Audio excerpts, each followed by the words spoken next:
everybody. That's tough. You know, we're accustomed to a lot of those shots that we miss going in. You know, we'll take Steph taking that many attempts next game as well. We never knock him down. Clay got hot early and kept us in. Our defense, thankfully, was decent and it kept us close. But I think we'll make some adjustments offensively and hopefully, you know, to try to score a bit better next game. What kind of adjustments do you need to make? Put the ball in the hole. You know, we had some. You know, Steph had some shots that he knocks down 9 times out of 10 in that fourth quarter in the overtime, and they went in and out, and a couple of them missed. But you know, early on in the game, our flow offensively, something Coach touched on that wasn't great. So that's something we'll look to fix on film. But it's a disappointing loss. Were those quick shots in the first half? 2 quick shots. That's the way we play, though. You know, that's part of our success. The reason why we're at this point is because we're a loose team. So obviously, sometimes at the time it's to turn it back a little bit, but at the same time, you don't want to do it too much neither because it's the strength of ours. We'll get some shots up tomorrow in Cleveland, and hopefully, you know, knock them down the next game. It was a really low-scoring game. How were they able to establish the pace first? It was tough. You know, they made some adjustments. You know, give them some credit. LeBron was facilitating much more than he was in Game 1. He was really finding his teammates tonight. You know, JR had some big shots for him in the first half. It seemed like a lot of their kind of role players came up with huge plays at crucial times. But we don't feel like they were in a huge flow offensively. Neither were we, but they guarded us probably a little bit better than we did. Can you explain that to me? When LeBron is facilitating more, how does that change the flow of the game? Well, everyone's getting their hands on the ball, so whenever you play a team that the guys are confident to knock the shot down when they're open, they know it's going to come to them. If LeBron's doubled, it's much easier for them. So LeBron did a hell of a job. You know, he's the best player in the world for a reason, and did a hell of a job finding those guys and giving them confidence. How much credit do you give to Dellavedova's job on Steph Curry, Andrew? Della did a good job. You know, he played well for him tonight.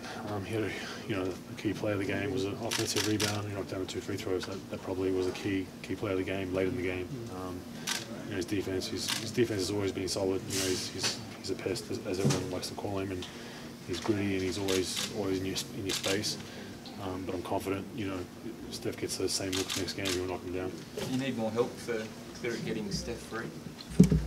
We'll probably tweak a few things, but you know, like I just said, he was missing shots that he doesn't usually, you know, shoot 5 for 26, something like that, 5 for 20, whatever it was. He's not gonna do that many games in this series, and that's the confidence that we have in him. So I don't think it was, you know, give Delly credit, he battled, but I think you know, some of it was just Steph just missing shots. Did you think they were getting LeBron the ball a little deeper tonight, especially in the first half than maybe they had in Game 1? Maybe a little bit. Yeah, you know, it's easier to kind of fake help when he's a little bit closer to the 3-point line.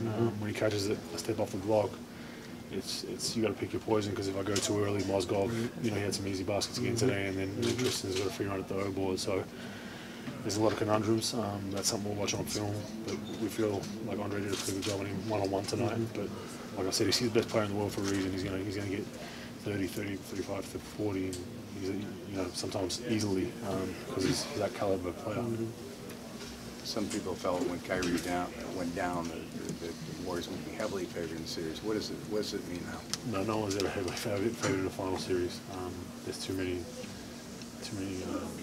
distractions going into a final series. There's too many, you know, there's a lot of different aspects that you have to think about in a final series, and it's not just a regular season game where it's a one-off. It's 7 times, and you know, guys had opportunities to play tonight that probably didn't play. I mean, Mike Miller had his first minutes. Dellavedova played more than he played last game and played very, very well. So guys are motivated to get those minutes and trying to prove themselves. And we know there's still NBA caliber players just because they're missing an all-star doesn't mean anything. Andrew, how important was Clay in the first half when shots weren't falling for a lot of guys? It was really important. He kept us close. Like I said, our defense was pretty solid in the first half. We just couldn't score. And Clay he had it going, and we were trying to find him as much as we could. And he knocked down some big shots and kept the lead attainable. We had a chance to win the game. You know, look, we didn't think we played that well. Give Cleveland a lot of credit. They played very, very well. But we think that we can make some adjustments for Game 3.